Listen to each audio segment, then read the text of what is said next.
Hi, it's Penny. I am here to do my Stormlight Archive spoilery ramble that I said I was going to do. Mostly, I just kind of want to get my thoughts about the series out or like recorded for myself so that when there's later Stormlight books or even when the Ghostblood books actually come out, I can look back on this and maybe even consider whether I'm going to read those future books. I think I will for curiosity, and just because even though I'm probably in this video going to say a lot of negative things, I still think that the amount of stuff in this series makes it interesting to talk about and to think about, even if ultimately I do think the series didn't quite reach its potential. Anyway, I did do a non-spoilery review, which I will link around somewhere, but we should probably get into the ramble because I think I'm probably going to ramble for a fairly long time. I don't know, maybe I'll be able to cut this down. Also, I'm not necessarily someone who pays attention or remembers every detail of books, especially when they're,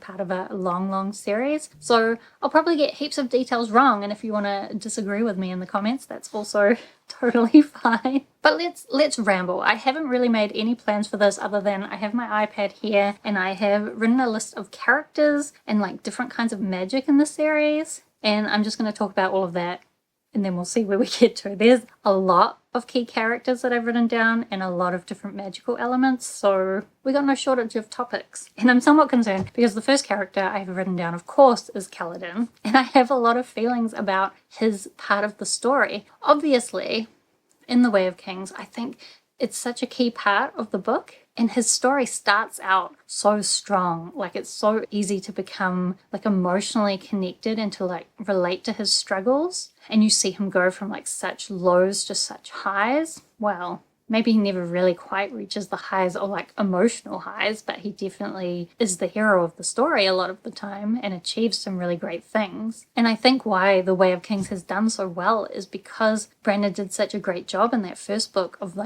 telling a really compelling story, but also really getting those emotional beats right, and also getting that representation of depression and suicidal thoughts, getting that really solid. But unfortunately, I also think that's why the end of the series was so disappointing in terms of Kaladin, and this has definitely been said in a lot of other places, but when in truth, it didn't even feel like Kaladin was the same person in a lot of ways. In the earlier books, he's often shown to have a lot of wisdom around leading groups of people, and you see him often working with people to change their mindsets and help them to work together in a lot of ways. And it seems like from his, even though it must have been fairly short experience in the army before he became a slave, it seems like, he was doing a really good job and working really well as a leader of others. So then in the last book, when he's supposedly a therapist, and don't even get me started on the whole therapist thing, the word therapist. Actually,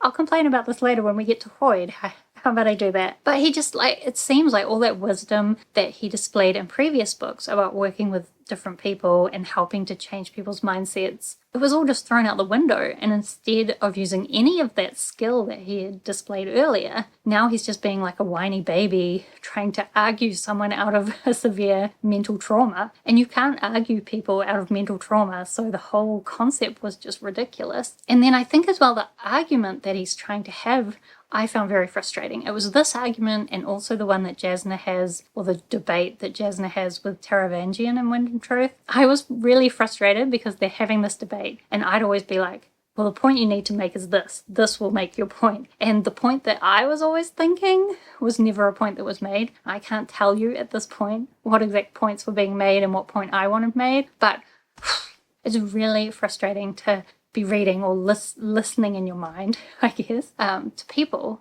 having an argument and thinking, why are they not discussing the actual point that might have the possibility of changing the other person's mind? So frustrating from that perspective, but also the whole way the conversation was framed was not the right way to be doing therapy. I hated it.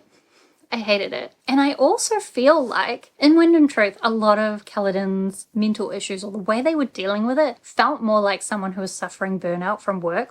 I don't want to downplay anyone who's struggling with burnout from work, but it is not on the same level as someone who is suffering from severe trauma of having actual bad awful things happen around you, like watching people die and that kind of thing, and like feeling like the whole existence of your whole civilization is on your shoulders. Like, it's just not on the same level, but I felt like so much of the way they were dealing with Kaladin's thing was like about work-life balance and more that kind of thing. And when they were saying, we're going to take Kaladin off the field because he's too burnt out or depressed or whatever, part of me was like, yeah, well, that's fine when we're just talking about a work situation. But when we're talking about the end of civilization, you know what?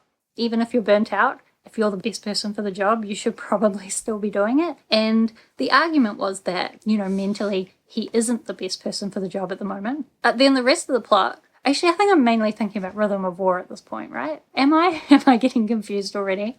Maybe. Anyway, Kaladin then goes on to show that he is the best person for the job. And it's definitely Rhythm of War I'm thinking about. I don't know that Kaladin really showed anything in Wind and Truth, which is why it all ends up being so disappointing, right? Like with The Way of Kings, the whole story is around Kaladin's part in the story. So then when you're on the 5th book, and Kaladin's not really even that important to the story, and I'm sure that some people will say, no, that's not true because the whole thing with the heralds is so important to like what's actually going on. But like in terms of the focus of the overall series, what Kaladin was doing at the end didn't feel important. So that just overall made Kaladin's arc disappointing. Anyway, I'm sure I could rant about Kaladin much more, but I can see I've already been filming for 9 minutes, so let's move on, shall we? The next main character that I've got down here is Shallan. And you know, I really liked Shallan in the beginning. I do think that as the story went on, I don't know. I mean, I've read that Brandon Sanderson did a lot about mental illness learning to try and make sure that the way he was expressing Shallan's like multiple personalities was realistic. And so I guess from that point, I just want to have faith that that is what he's done. But then I think about Kaladin's depression and I feel less sure about it. Or I think more about Kaladin's therapy that he was doing.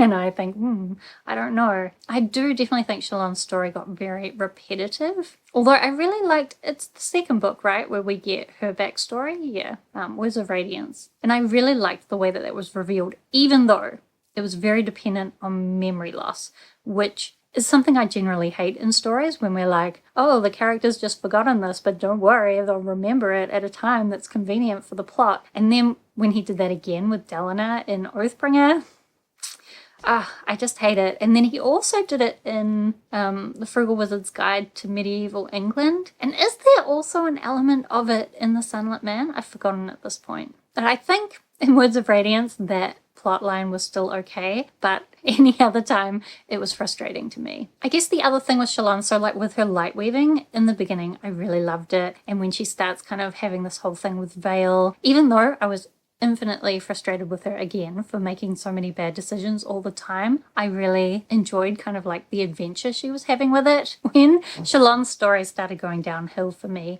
was when she started becoming like an expert in like spying and infiltration, and yet everything she was doing was ridiculous.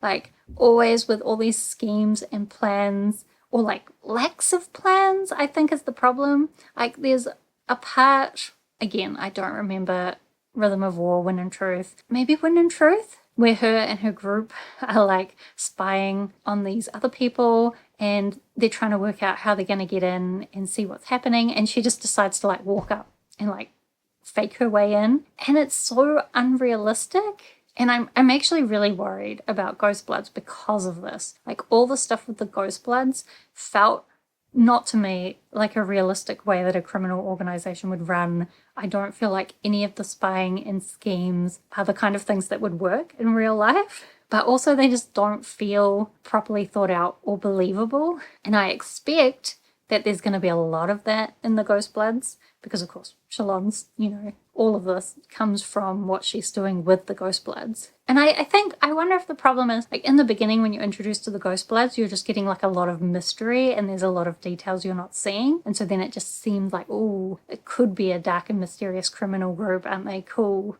But then when you actually start seeing what's really happening like behind the curtain, the details just don't really stand up and you lose that mystery at the same time. So I don't know. All of Shallan's kind of investigating stuff later on in the series felt like nonsense to me, and so disappointing because so many things about her initial storyline were so interesting. And I was kind of disappointed that she didn't spend more time like learning from Jasnah, and I guess following like more intellectual pursuits rather than spying. I guess the other thing with Shallan is her relationship with Adolin. I didn't mind it. It's kind of wholesome and nice. I almost wish he hadn't even had like a hint of a love triangle with Kaladin. Although, should I go back and talk slightly about when Kaladin, like everyone's like, oh, Kaladin, you should be dating. Like, what do you think is happening with the world? This is not a time for dating. And I'm also, I guess I was going to talk about this when I get to Syl, but I'll talk about it now. I'm really worried that Kaladin is the endgame. I'm really worried about it because I think it's gross. I really hate the way, and this is somewhat related to Shallan as well, I really hate the way that I feel like some of the Spren started acting very childlike. And I guess you could argue that it's these Spren spending more and more time around humans, that they're becoming more and more human-like. But do you know what? These Spren are spending a lot of time around human adults. So couldn't they just start being more like human adults? Because when Syl is acting so young and immature, if the endgame is Kaladin and Syl, that's kind of gross to me. If I start thinking about Syl as like a child, like a young human learning about being human, then having someone more experienced that she has some kind of like power bond with, someone who has power over her, potentially being in a relationship with her, I really hope it doesn't happen. Let me shift to get more comfortable. Okay, next, Dalinar. Dalinar's story is where things started falling apart for me, actually, which is why I guess I really love Way of Kings and Words of Radiance, because I really love Kaladin and Shallan's initial stories. Oathbringer is where we get Dalinar's backstory, right? And I don't get the appeal of Dalinar. In the first books, I didn't like him and Adolin's parts because they were so focused on like war and battling, and I'm just not a fan of that focus of things, or I guess like that approach to conflict, and I found the whole thing quite boring. A lot of Adolin and Dalinar's parts in the first couple of books I found mostly boring, except for I really liked a lot of Dalinar's thoughts around leadership and like trying to instigate a culture of change and like thinking about the different ways of how he can get the culture of the Alethi people to change to be less warlike. And there were a lot of thoughts in there about autonomy and how we can, when it's good to tell people what to do versus when you should let them find their own path. And like if you're trying to move towards a way of working where people are taking charge of themselves more, how do you tell them to do that without kind of like contradicting yourself? I don't know. I liked a lot of the ideas about leadership in the first couple of books. And then of course, in the later part of the series, there was a lot less of that, and I missed it. But of course, in Oathbringer as well, we learn about Dalinar's past, and I really hated the way it was dealt with. Like, I didn't feel like I don't know how to phrase it. I think that when he realized that he had done so many terrible things, he was still too focused on the impact on himself, and a lot of the time felt very self-pitying and whiny, and to me that is not a path to redemption. There just wasn't enough focus on the impact that he'd had on other people and like on his victims and like trying to actually do things to make reparations. A lot of it was like, oh well sure, I did those really bad things, but I feel really bad about it and I'm a different person now, so you should all just forgive me. And I just didn't like it. And every time he would have kind of a little whine about, oh, I've done so many bad things, I feel so bad. I don't care how bad you feel, like do something to make up for it. I don't know. I just don't have a lot of patience for men like Dalinar, I guess. And then I guess Dalinar is the right place to talk about the very ending. Right from the point, it was quite early in the series, right, where they started talking about trying, was it like Oathbringer? Maybe it was Oathbringer, where they start trying to make a deal with Odium. And there's all these, like, mental gymnastics to say, oh, he'll definitely have to keep his word if he makes this deal with us. And I was frustrated right from the beginning, because it was always like, well, we're going to have this battle of champions, and whoever wins, these things will happen. But I was like, sure, let's have a battle of champions. But then what? Like, you're almost guaranteed to lose because nobody's ever in this, like, we've just got to get him to make a deal. Why? Because once you make a deal, you're just going to lose and then you've lost.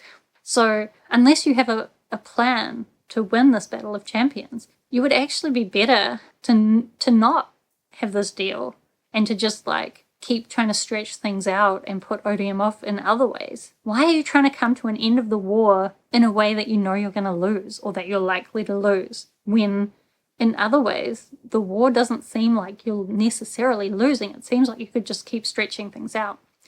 Ugh. And like, also, you've got the Parshendi, and it feels like you could be doing a much better job of, like, trying to ally yourself with them to work against odium. I just don't think this whole Battle of Champions was a good strategy. And then the ending, I mean, I guess it was kind of clever, but was it? Because now you're just in a worse position for everyone. I don't know. It was quite disappointing that the ending came down to, like, a bit of debating shenanigans and then a bit of a trick. Just a very unsatisfying ending. And actually the next character on my list is Jasnah. I was so disappointed. We never really got enough of her backstory. There were a few times it was alluded to, and I would always think, wow, I can't wait till we get Jasnah's backstory because it's going to be cool. She's one of the earliest Radiants, or at least one of the earliest ones that we know about, and it would be really cool to get her story of how that happened. But then we don't really get that much of it. And, like, Jasnah was such an interesting character for all of her story to just come down to some stupid debate with Taravangian. And again, I was so frustrated all the time that they weren't making the points I wanted them to make in that debate. It again just felt like such a disappointing ending that everything was coming down to some kind of nonsense, whiny debate, where at the same time we got Kaladin in the middle of a whiny debate, we got Dalinar in the middle of a debate. And I suppose that Jasnah, I don't know if this is right, but I feel like Jasnah will play a bigger part in Stormlight Archive books 6 to 10, maybe? I hope so. But I kind of feel like we're never going to get her backstory. And I feel like that's such a wasted opportunity. And I just don't believe, actually, that Jasnah, with all her experience in debating, lost that final debate and had such a, like, cry about the way that it went down. Like, there's no way she hadn't been in a debate and lost a debate before. There's no way that she wouldn't have prepared some better arguments. I think this is always the problem when you're an author and you're trying to write a really smart character, or like a debate between two smart characters. It's really hard to do in a way that actually makes both of them still seem smart. If you're maybe, I think Brandon Sanderson's really smart, but like Taravangian and Jasnah are very high-level smart people. So a debate between them, right, should be like really intellectual. And I do not think the debate on the page was at the level that either of them deserved. So I will say, Taravangian actually was one of my favorite characters, even especially when he became kind of more of a bad guy. Oh, and I had so much hope for like him doing some really twisted, dark shit actually at the end of the series. And maybe I shouldn't have hoped. Maybe I should have been more realistic that Brandon Sanderson wasn't going to go as dark as I would have liked. But just the whole setup with Taravangian, like, constantly oscillating between being kind of this nice dumb guy and the smart kind of evil guy, for him then to be odium, I thought he was going to be real dark and twisted, and it just didn't quite go there. Next on my list is Szeth. Now this is another character where I feel like the Szeth at the end of the book didn't feel like the one at the beginning of the book. And this is also another case where I felt like the character got infanticized. Is that the word? Like, sure, Szeth has problems at the beginning, but by the end, he felt a lot like a kid, and I actually felt like he seemed to be displaying a lot of the same struggles that Lift was struggling with, like, how do I make decisions? How do I know what's right? And because we'd already had that with Lift, I was like, why are we just replaying this whole conversation? And I actually did like his backstory. I liked kind of a lot of their belief system, and I liked a lot of the twisted stuff with, what's that guy called?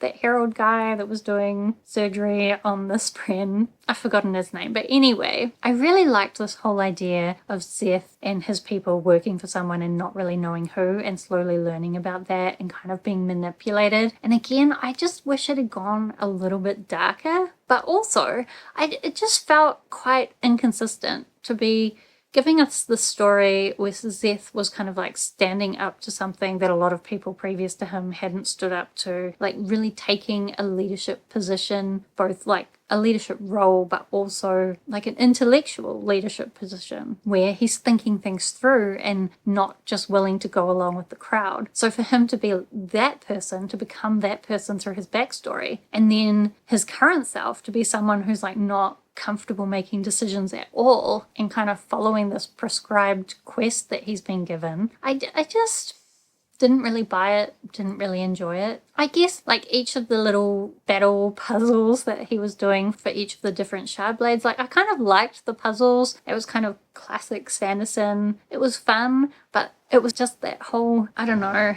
personal issues around it that I didn't think was quite as well done. Next on my list, Stormfather and Syl. I mean, obviously, right from the start, I love Syl, and I actually really like the Stormfather at the start, and the Stormfather is someone who, like, the twists of what he was up to at the end, I kind of liked, and he probably, the Stormfather, had, like, the most consistency of character, because even when you learn that he's been kind of, like, manipulating things right from the start, well, maybe not telling the whole truth, it kind of fits, it makes sense. But Syl, yeah, I really hate this whole thing at the end where she's like trying to take on these like womanly tasks, like trying to become Kaladin's scribe. Like, why? Why would you want to do that? And a lot of the interactions around that didn't really feel like they made a lot of sense. I don't know, the more I think about it, the more I think that Sanderson's plan is for Kaladin and Syl. Like, what I keep thinking about when I think about the end of Wind and Truth is, like, I almost feel like Sanderson's written this story backwards, where he's imagined some really cool characters in the future, and then he's thought of these backstories. Because I keep thinking about the end, I think of Adolin with his, you know, one leg and his crew of, like, Shardblade friends or, like, Spren, and I think, wow, what a badass. And then he's got this girlfriend who's, like, this wanderer through Shadesmar, and she's got a baby, and she's having to raise it on her own. And then Dalinar is now, like, some kind of bad guy. I don't know what I'm talking about anymore. I've been rambling for too long. Okay, anyway, let's move on. Next on my list is Adolin and Renarin. Now, as I said earlier, Dalinar and Adolin's part of the story early on in the series was not my favorite, and I like things to be a little bit darker, so Adolin's whole puppy dog outlook, you know, I appreciated it, but he wasn't my favorite character. He was kind of boring. I liked how supportive he was, but I wasn't that interested in him until Wind and Truth. Wind and Truth, Adolin was the savior of the story. His part was the only part that was interesting, you know, and in his part, we kind of came back to some of those ideas around leadership that weren't really being explored as much in other parts of the story anymore. And I think his perspective around, you know, bonding with the Sprens was a really interesting perspective and actually something I could get behind. Because one thing that did really frustrate me is in the beginning when we're being taken through these characters' stories to show how they become Knights Radiant, they kind of go through such big traumatic events, and so then it kind of makes sense that they've like earned this like magical power. And so then later when the other characters are gaining these same magical abilities with like very little trauma, like very little struggle, it doesn't feel as earned, and it almost cheapens our initial characters' stories. So then I liked the Adolin, I keep going to say Aladin, I liked that Adolin's story was like a completely different approach to things, that like his strength wasn't trauma fueled, and actually a lot of his power was more about forming partnerships and building trust. Like, I really liked Adolin's story. And if you had told me in The Way of Kings that Adolin was going to be my favorite character in the last book, I would have been so surprised, because I thought he was so boring.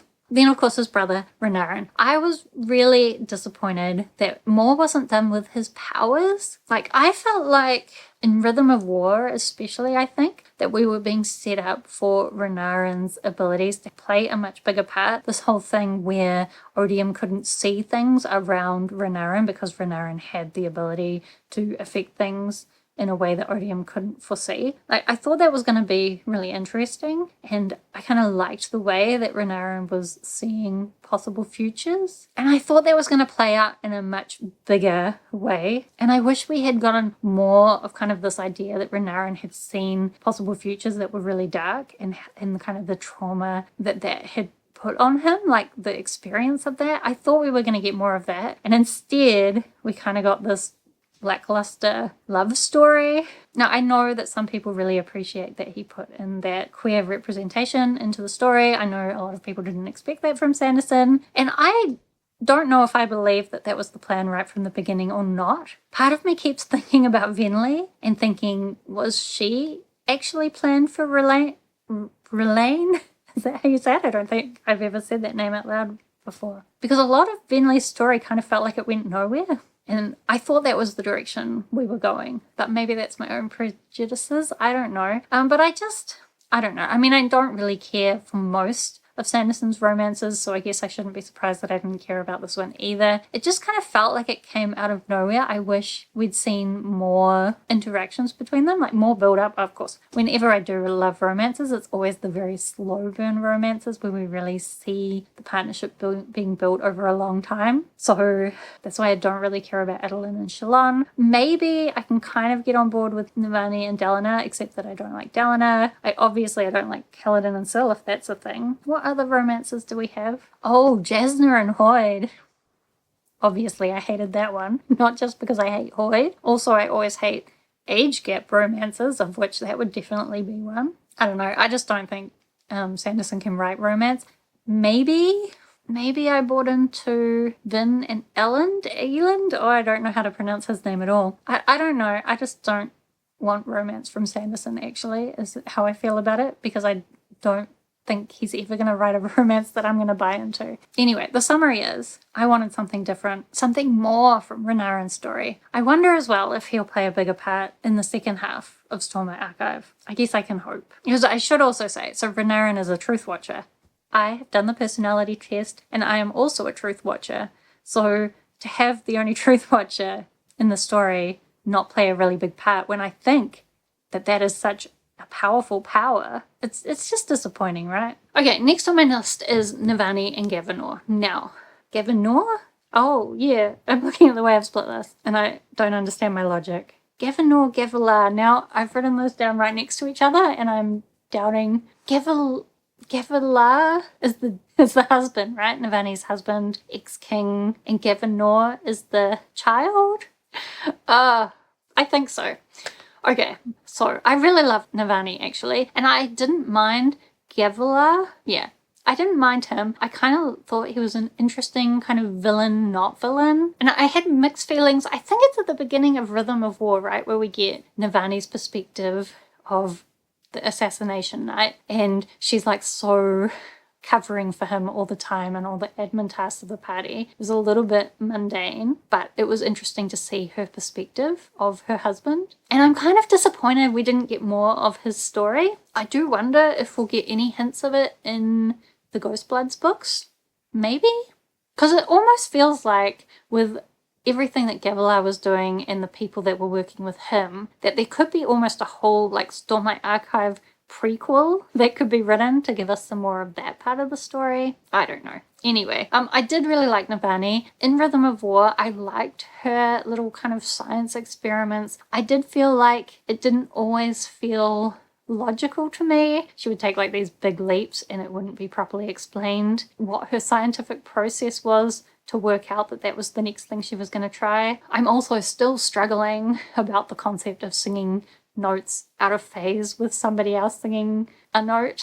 And I definitely think in Rhythm of War, a lot of that could have done with being cut down. I feel like a lot of it was because people have become so obsessed with Sanderson, he feels like with his magic systems that he has to really like explain everything, and like people are going to be interested in that level of detail. And of course there will be people interested in that level of detail. But I think for a lot of people, including me, and I like sciencey stuff, right? I feel like it was too much. I don't need to know that level of detail. And I also still feel like at the end of the day, I'm not confident that it all makes sense. I think I struggle with the line between real life science and magic, because a lot of what Sanderson's using for these magic systems is real life science, but then of course at a certain point it stops being real life and following real life principles and starts following these magical principles, and I struggle with the line there. And I guess I'll get into the magic systems more later,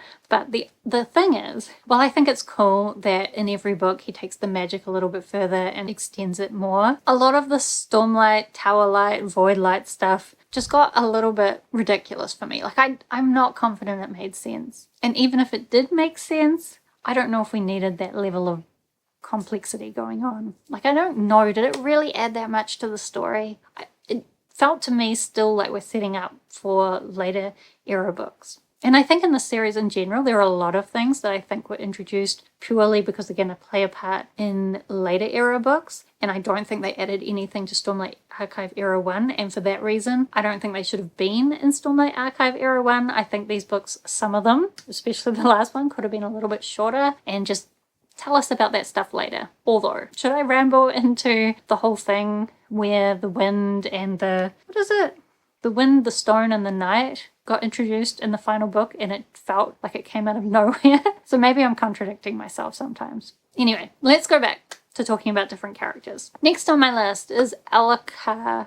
I have Elika and Gavinor, right? What do I actually want to say about either of those? I mean, the ending for Gavinor, of course, was very... Actually, you know what? When they're in the spiritual realm and they're dragging Gavinor around, how annoying. I don't want a child with me when I'm trying to explore the spiritual realm, and it's just making me feel bad about this child being lost. But I did overall, I think, like Elika and Gavinor's stories. I think both of their stories had some really nice twists in them, things you weren't expecting. I don't think I have that much to say about them. Next on my list is Lift and Yanagawn. You know, initially, I really hated Lift, but then the second time I read the Edge Dancer novella, I was convinced, oh no, I can see that she's going to play a bigger part in the story, and I can see that there's a bit more to her going on. You know, in the end though, I don't feel like she played that bigger part in the story. And so that was kind of, I don't know, it felt like a waste of time. I do wonder now that I've read Isles of the Emberdark, whether if I read some of that stuff about the parrots, whether I would have some better ideas of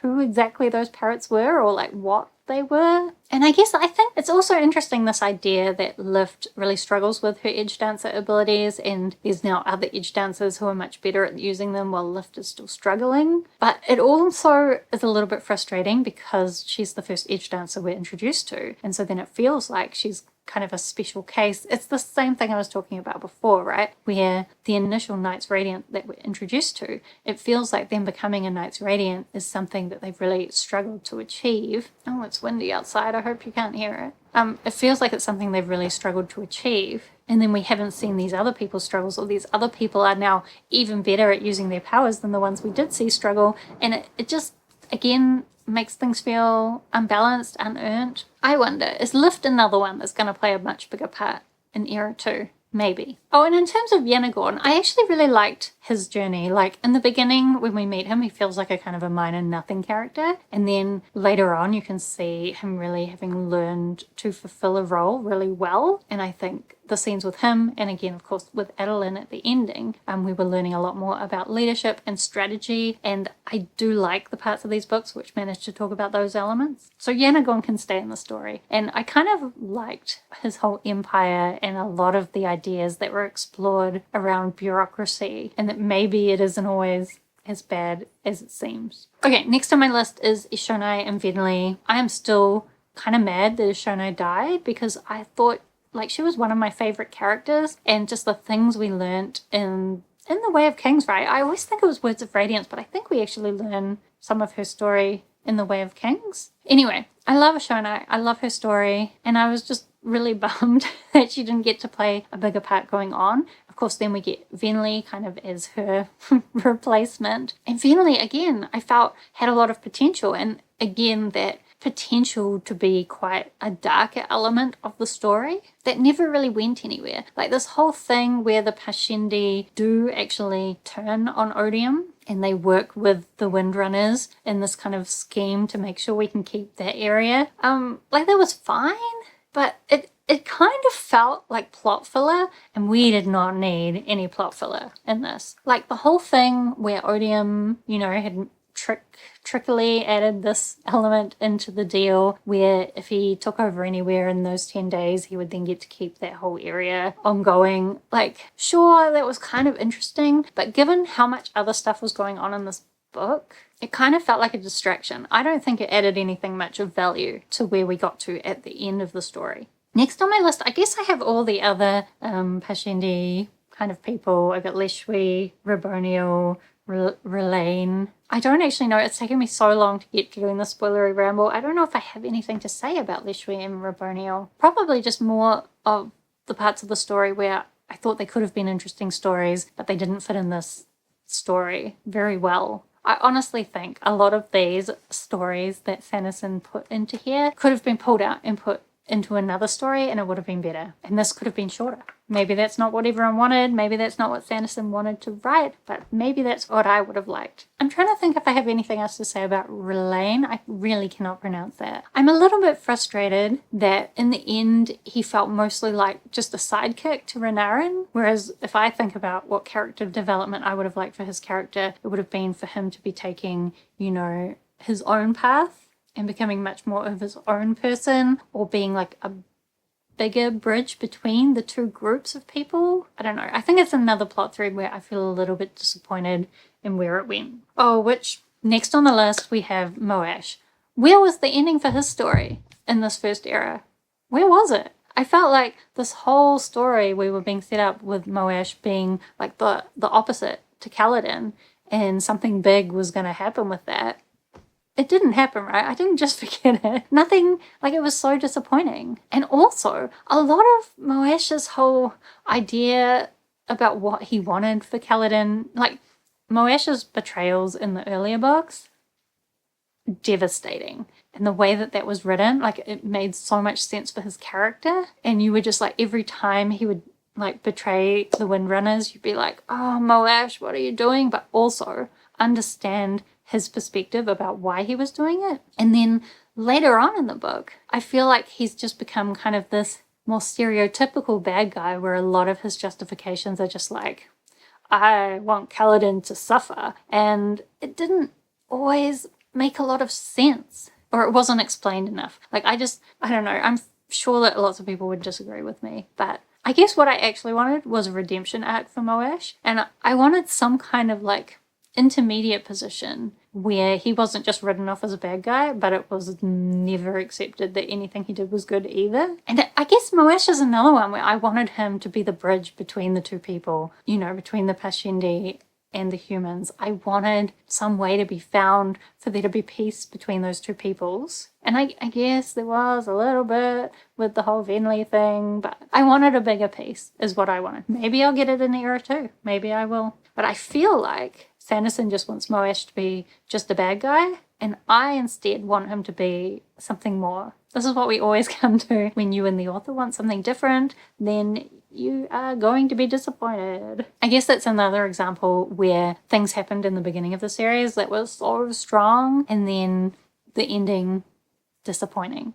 So then I've written Sigil and the other Windrunners. Yeah, I think this is something I saw Sanderson pushing back against. People were saying, like, why did you put all those stories of the Windrunners in there? They weren't really relevant. It was a distraction from the main story. And Sanderson was just like, I want to write the stories I want to write. And I think that's fine, but you could probably put those stories in another book, a different book, especially since you're doing all these secret project books now. And I remember the first time I read the Stormlight Archives, because I've read the first 3 books twice now, and the second book's only once.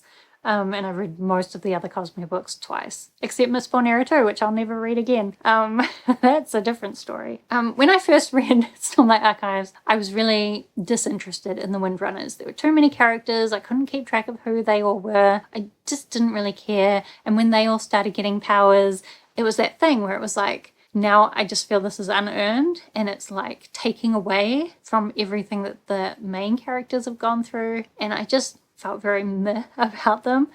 On the second read, I did like them better. I guess I remembered who they all were better, and I was more interested in their stories maybe if I read the whole series again, I'll like them even more. But I just feel like a lot of the stuff in there wasn't relevant to the overall story or wasn't relevant to the ending. Especially like the whole thing with the Dawn Shards. I think that should have been taken out, put somewhere different, because we got introduced to the Dawn Shards and then nothing happened with them. I'm pretty sure important for Era 2, but nothing happened with them in the first era, so then it just feels like a whole plot thread that went nowhere. Very unsatisfying. Next on my list is the Ghostbloods. I guess I've already said most of what I think about them when I talked about Shallan. I am very worried about the Ghostbloods series, mainly because, as I said, I didn't like Mistborn Era 2, but also, while I liked the Ghostbloods when they were first introduced, didn't like them so much when we learnt more about them. And obviously in the Ghostbloods trilogy, we're going to be getting a lot of behind the scenes of the Ghostbloods. So am I going to be like constantly thinking, none of this makes sense? Why would you do this? Why are you running your organization this way? And then also, it's all meant to be kind of 80s themed.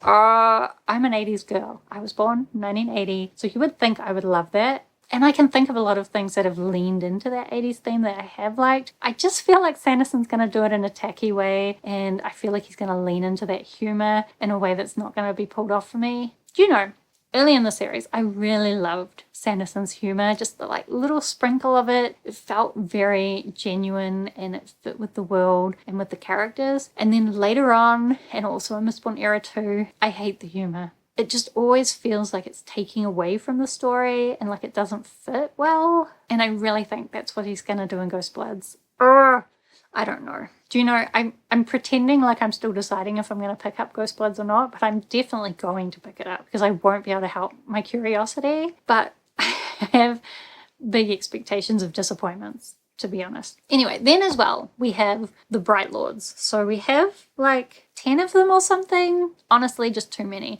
It's probably true of the Ghostbloods. We were introduced to a lot of characters through the Ghostbloods that I didn't keep track of all of them. We were introduced to a lot of Bright Lords, and I probably only managed to remember who a few of them were. And I think like only a few of them were actually relevant to the plot in the end. I mean, I think for the Bright Lords, Sanderson probably did a pretty good job of giving them all like distinctive personalities, and some of them were very important to the plot. But I actually think, I'm looking here, I've got the Bright Lords, we've also got the Heralds, 10 of them, the Unmade, 10 of them. I think almost it's a weakness that this whole series was based around the number 10, because that means every time you've got this new thing, you've got 10 of them, and it's just too many for someone to like, for a casual reader, you know, to remember all those things. Did I just describe myself as a casual reader? In some ways. Also, I guess just the whole thing with the Alethi, their whole culture being based around like honor and fighting and constantly wanting to be at war is just so culturally against my values that I hated them a lot. And I think you were supposed to. Well, not all of them, but certainly a lot of them. I guess, is this where I talk about Sadeas? I actually liked his character. And I didn't really talk about the fact that Adolin killed Sadeas and never had to deal with the fact that that's what he did. Never got found out. Never felt bad about it. And I feel like Sanderson's saying that he shouldn't feel bad about it. I think he should feel bad about it. And not just feel bad about it. Like, try and do something. Like, don't just be like your dad and feel bad about it and then not do anything to like make reparations. I don't know. There's a lot of times in this series probably where somebody kills somebody and then we're just like, that's fine. Murder's fine. I don't know. It's a weird thing for someone who's quite religious to be putting in their books, isn't it?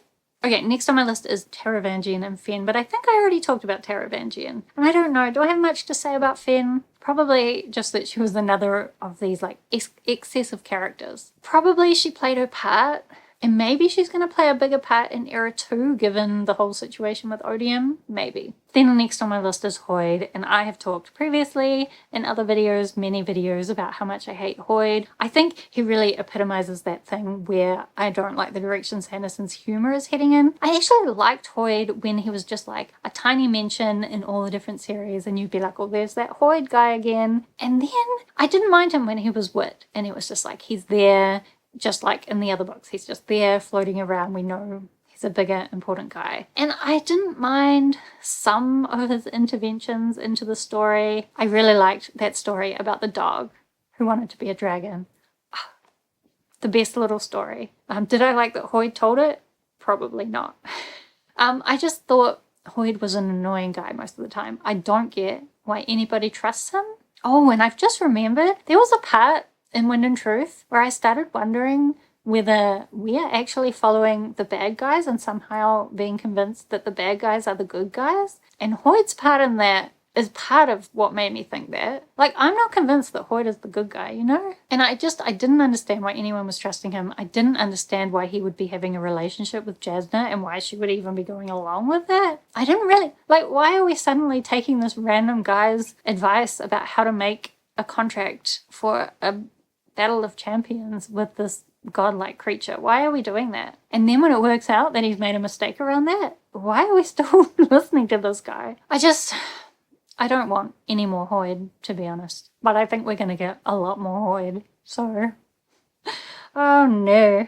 Then I have Heralds times 10 and Unmade times 10, which I kind of mentioned the whole times 10 thing already. So the Heralds. I guess the thing is that this really reminded me of, what are they called in the Wheel of Time? The Forsaken? It's the same thing, right? Where there's like a whole bunch of bad guys and you're getting them as kind of like this underlying secondary story where the bigger situation with them happened in the past. It felt very similar, where I actually just wanted to get, like, give me a prequel series with the Heralds. He'll never do it because I bet it wouldn't make any sense. But that would be something I would like. Like, the Heralds were such interesting characters and we only get little tastes of them. That's how I felt about the Wheel of Time as well. Like, the most interesting characters in that whole series, the Forsaken.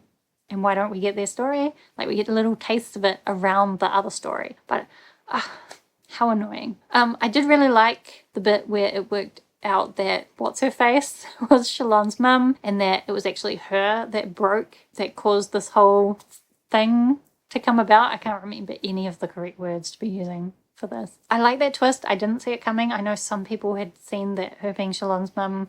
Some people saw that coming. I didn't see it coming. I quite liked it. I kind of wish that the Heralds had played a bigger part in the end of the story. And I'm so disappointed in that whole thing where we were doing surgery on Spren, that didn't really seem to play much of a part to the ending of the story either. I think that could have got real twisted and dark. That's what I would have loved. Okay, I've been filming for over an hour now, so we probably lost our mind at this point. So the only characters that I have left on the list is the Unmade. Honestly, the Unmade also could have been really cool. Give me a whole story about the Unmade. But we didn't get enough information about them, and a lot of the things, because we didn't know enough about them, a lot of the things they were doing near the end of the series didn't make that much sense. And I still don't feel like I fully understand a lot about them. Again, maybe this is an Era 2 thing where we will learn more about them, but I also would have thought they would play a much bigger part in the end of this series or the end of this era, because I think they could have been really cool. Like, a lot of what we did learn about them, it was just, again, I think that potential for those beings to have a real dark twist to them. But I don't think Sanderson wants to go real dark. It's sort of frustrating because he creates these concepts that have the potential for it. Okay, let's move on to talking a little bit about the magic of the world. So the key magical elements. I've got a decent list here. So the initial thing, the Night Radiance, Orders of the Night Radiance, and their different powers. What I find interesting is Sanderson is so well known for his hard magic systems and for his magic systems having so many rules. But when you actually look at something like the Orders of the Night Radiance, it's like pretending to be a hard magic system, but it's not really. Like, when you get into it, you're like, well, why does it work like that? Why do these people have these powers? What's up with certain overlaps being the overlaps that we get? Why can't we overlap this person's power? You know how, like, every order has two powers and it goes round in the circle, and so you've got two powers, but why couldn't someone have one power from this part of the circle and one power from this part of the circle if they made the correct oaths? Probably not, because of the whole collection of Spren that are giving them the powers. Anyway, what I really mean when I say that it's pretending to be a hard magic system is that then when it comes to individual people like exhibiting these powers, when you read the whole glossary thing about how each of the different orders works, it's like, especially the Truth Watcher here, it's like, oh well, it exhibits differently in different people. So then that's where it starts feeling a little bit muddy and soft. and that's where it starts feeling like the rules aren't as clear as they seem and anything could start happening, especially then later in the series where he starts adding in all sorts of other things. Like, it's cool that the world is expanding and the magic is expanding, and sometimes he does it in ways that feel very logical. Like, if I looked at Mistborn Era 2, he manages to expand the powers in a way that feels very logical, whereas a lot of the times when we're expanding the powers in Stormlight Archive, it feels less logical to me. But also, what I was often confused with, so we got the 10 orders, and then we've basically got matching orders of the Parshendi, and I was so confused when in Rhythm of War or something, they start knowing the names of all the orders of these Parshendi or the Void Walkers. Anyway, they start knowing all their different groups' names, and I'm like, who told you their names? Where did you find out these names? It was so confusing to me, and maybe I missed something. Because also later in the series, I felt like more and more often we were just being told things rather than learning it along with the characters. And so, like, if I learn something along with the character, like I did in the beginning of the series, I'm much more likely to remember it. If I just get told something, like I was at the end of the series, probably I'm going to forget because I'm just not going to know whether it's important or not. Anyway, I think that those two different groups having the same but different powers could have been cool. But again, there's like 10 different groupings now. So now you've got like 20 groups of different magic users, and keeping that all straight in your head is a lot. And probably we didn't really even get a lot of those groups, and that's why, because it was just too much. Which is good if you look at it as a lot more to explore in this world, but frustrating if you want to feel like, why was I even thinking about it if it wasn't relevant to the story? Okay, next on my list, I've written Spren and then several sub-bullet points. So, should I just talk about the Spren in general? I already talked about how I was frustrated that a lot of them were being treated like children, and I'm going to talk about Shadesmith later, so that's fine. But I liked the concept of the Spren in general, especially when we're getting just like in the beginning anger Spren and like fire Spren and all these different kinds of Spren. It's interesting to think about how much that would actually impact the world. Like if you're angry and anger Spren automatically come around you, it's very hard for you to hide your anger. Like a lot of that stuff I think could have been explored more, but I really shouldn't encourage Sanderson to do any more exploration in these books because it was all far too much already. Then we have the Unmade, of course, which are like special Spren. I don't feel like we got enough about the Unmade to learn enough about them. So overall, I just feel generally disappointed in the Unmade. Then we have the Shardblades. Now, Nightblood. I love Nightblood so much. He's not really a Shardblade, but I've written him, I guess, in a blade kind of section. And I generally like the idea of the Shardblades, like especially when they learn what they really are, that the Shardblades they're initially using are like dead Spren, and they're like, that's not great. Like that was a nice twist to things. And then when we got Nightblood like talking to the Shardblades and learning things from them, I love Nightblood so much. I really hope Sanderson doesn't eventually ruin him for me because I just love him so much, the way that he's so eager to be good in a lot of ways. He's like, he really wants to destroy evil. He's just not really clear on what's going on at all. I love Nightblood, and I really loved the parts that he played in this story. Like, even though he was often being carried by characters and parts of the story that I didn't enjoy, every time he would speak up, that part of the story would be improved for me. I've also written the Dawn Shards here. So they're not really Spren, but I guess there are other magical swords that are in here. I still really think that the Dawn Shards shouldn't have been in this book series at all. I think it needed to just be a story told somewhere else that we would learn about separately when it's relevant. The other thing I've got here related to Spren is the Fabrials. So I guess something I did really like is the way that Sanderson has these Spren, and then the way that they're kind of used magically in the world is different in different contexts. And like that whole ethical side, when we learn that the Fabrials are actually being powered by Spren that are captive, and there's a question of like, is that okay? This is another though place where Navani wants to keep using them even when she's learnt it. Like, it's another thing where I'm like, are we following the bad guys? And yeah, that whole thing with Stormlight, Towerlight, Voidlight, interesting. I don't quite get it. Maybe I'm dumb, but I don't quite get it. Then I guess next the other magical thing that I've got written going on in the world is the Shards of Adonalsium. Almost definitely pronouncing that wrong. So we've got Odium, Cultivation, and Honor in the Stormlight books. Did we get a mention of any other ones? I don't know if we did. I'm a little bit mad in Mistborn Era 2 that he made Autonomy a bad guy, or whatever. But I guess it is interesting to look at all of these concepts as not necessarily inherently good or bad, all having the potential for both. I guess it will be interesting to see what he does with that in the bigger story. I do wonder if we'll ever get any kind of prequel information giving us more like backstory to it, because this is another thing, like I said, about the Forsaken and the Wheel of Time, also with the Heralds, but then here with the Shards, it's like these are the most interesting characters in the series and we're not getting their story. So then it's like, can you give me the actual story? Then I've written the Night Watcher, who I think is one of the Unmade. Is she? Anyway, I like the whole concept of going and getting wishes made true, and then the particular ones that we know about, how that played into the bigger story and like this manipulation of things. I've also got here Wind, Stone, and Night. So it was definitely weird to have it feel like it came out of nowhere in Wind and Truth, to be like, suddenly the wind is this big magical part of the world. I wish, and maybe there was, maybe I missed it, I wish there had been more hints about things about that earlier on. I guess, you know, there is the whole thing where Syl was playing as being a wind spren, but what about Stone and Night? Where were their representatives? Maybe I'm just missing things, but it just felt like it came out of nowhere. Suddenly here's this whole extra magical thing, and I know a lot of people have complained about the idea that at the end Kaladin whistles some magical tune and it reminds the Herald guy of like his past, and it's somehow being driven by the wind.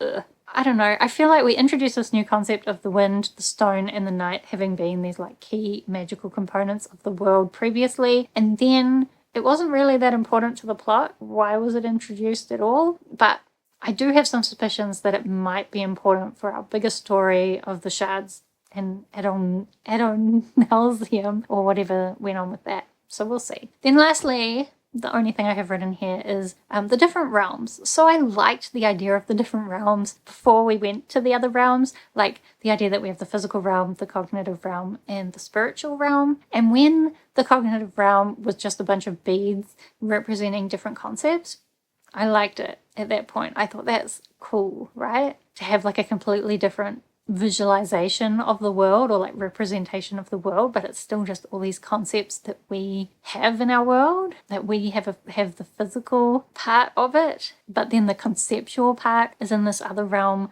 only represented conceptually. So then when Shadesmar in the cognitive realm was just this kind of cartoonish nonsense guys, some kind of like civilizations and society that honestly felt unrealistic to me. Like I said, cartoonish. It just didn't feel fully fleshed out. And I think I was just annoyed about having physical things in the cognitive realm, to be honest. And it just felt like more of this humor, this comedic side of things that I don't enjoy in these books. So I was always a little bit frustrated by Shadesmar things. And I wanted the Spren, like when we learned that the Spren come from the cognitive world, I wanted it to be really dark and mystical and abstract the way that they lived. And instead, yeah, it was just a cartoon. So then we get the spiritual realm finally, and Wind and Truth we get to learn a little bit about the spiritual realm. And for it to just be like replays of memories, and maybe a little bit of swirly weirdness, it was also a bit disappointing to me. I think I just really like weird abstract books, and so when I'm thinking about a whole nother realm that represents things in a spiritual way, I'm wanting something that's completely different from our actual reality, and it just didn't go there. Once again, this is the thing where I wanted something different from what Sanderson was making, and that's just bummer for me, I guess. And that's probably what all of my critiques about this series come down to. I just wanted something different, and in the beginning of this series I thought it had the potential to be what I wanted. Maybe you could argue it set up false expectations, but maybe I just made those expectations up myself. I definitely did. So in the end I was disappointed, but also I can see why a lot of people still love the ending of the series. Like, it's a fun adventure. There's so much to the world to discuss and learn about. It is really cool. I'm sure I will reread this series at some point, and maybe I will even come to love the later books at some point. I don't know. We'll see. Anyway, that was very many opinions. I don't know how much footage I've got, but maybe it's not quite 2 hours. And maybe I can cut this down to an hour. We'll see. Also, I'm probably said lots of things that maybe I would even disagree with on a different day. And there's probably lots of things that I wish I had said that I just didn't think of. So if you've made it this far through the video, definitely say hello down in the comments. Let me know any other thoughts you had about the series or anything you agree or disagree with me about. I would love to chat with you down in the comments. Do subscribe if you'd like to see more of my bookish videos. Otherwise, thank you so much for watching. I hope that you are doing well, and I will see you next time.